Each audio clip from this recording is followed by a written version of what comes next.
from a location that is in the CENTCOM AOR as well. And in fact, although some staff members have various times and I have discussed and, asking for the Palestinian territories or something like that to be added to it, I have never made that a formal recommendation for the Unified Command Plan, and that was not in what I submitted this year, nor have I sent a memo to the White House on any of this. The Obama administration. Mark Perry, what's your response? Well, General Petraeus is exactly right. After I published my piece, I received a call from a senior officer in the Pentagon who said, General Petraeus has never given the request that you mentioned to the White House, but he did give it to the chairman of the Joint Chiefs of Staff. I went back into my piece and changed it, despite the fact that 3 senior officers in CENTCOM had said it was true. I'm not arguing with General Petraeus.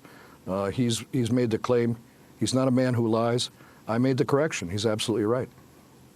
And Mark, I have a question in terms of the broader picture of what's going on right now. Is this a big rift in U.S. policy toward Israel?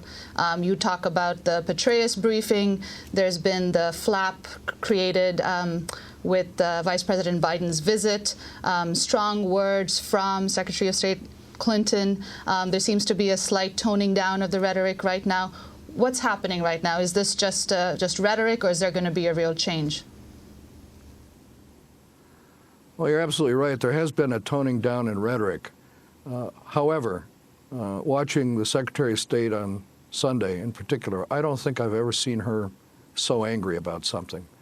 And this is more than a hiccup. Is it a crisis? No, it's not a crisis. But the United States has made it very clear to the Israeli government what needs to be done here, that this building project in East Jerusalem needs to stop, that there have to be confidence-building measures, and that the Israelis have to go to the peace table in good faith. And I think that's the expectation. Those requirements have not changed, and we're waiting for Israel's answer. This is not a crisis. We're not going to end our relationship with Israel, but this is certainly more than a hiccup in our relationship. This is an important break.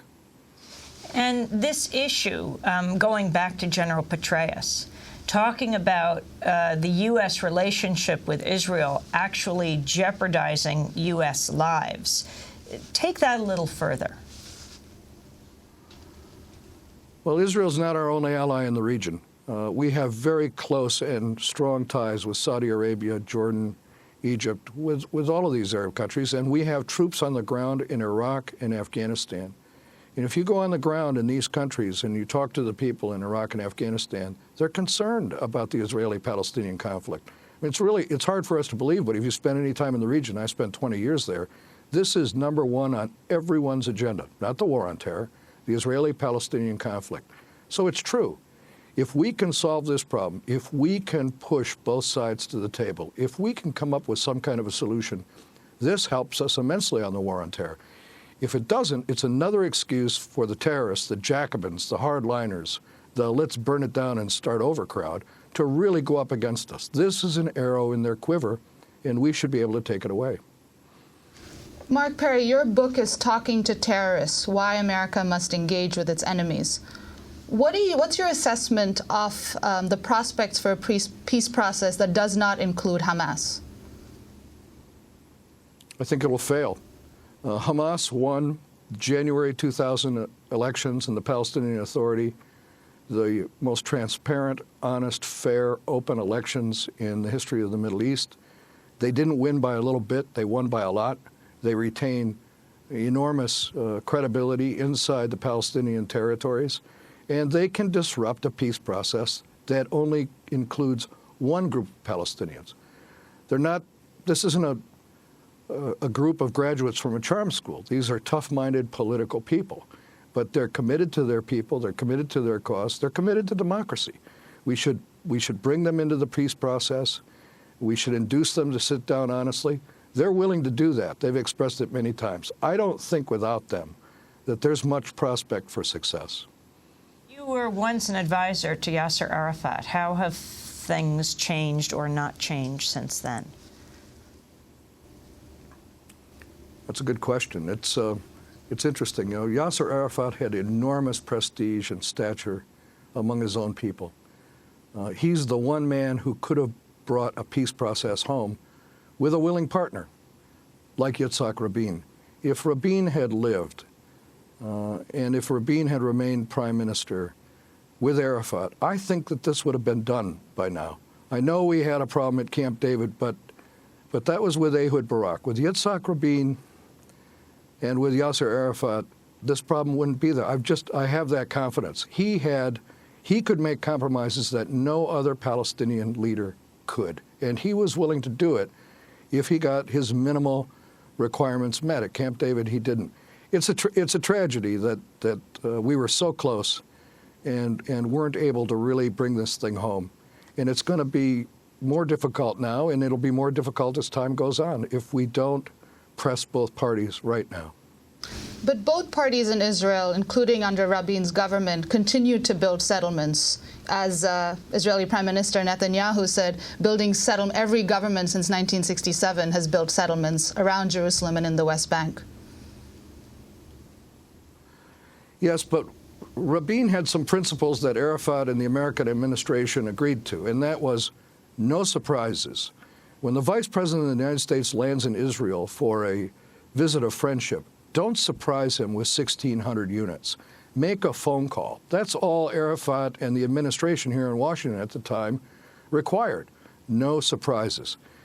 You know, when you have a person of Vice President Biden's prestige and stature from an ally, your strongest and best friend in the world, and you insult him and humiliate him like this, it causes enormous problems. We have enemies in the world who don't like us, who don't do this. This is supposed to be an ally of ours.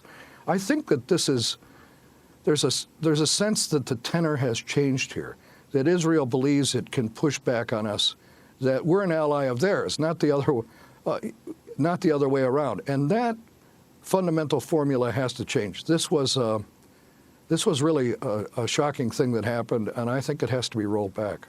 Finally, how hard do you think the U.S. can push? Just a few months ago, the Obama administration basically agreed that the Palestinians should agree to continued expansion of settlements in East Jerusalem as a precondition for talks.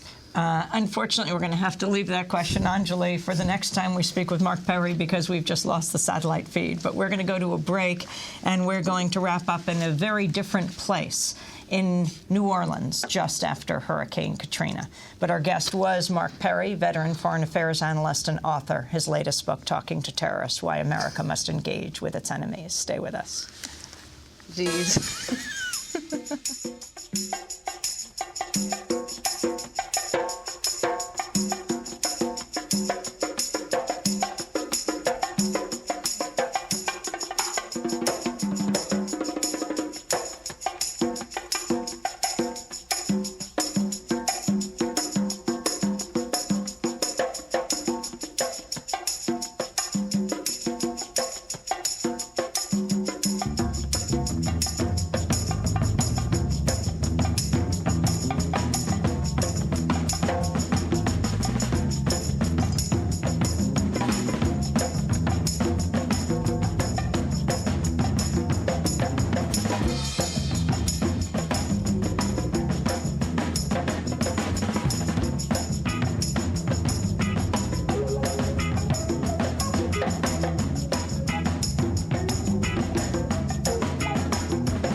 We the people who are darker than blue. Curtis Mayfield here on Democracy.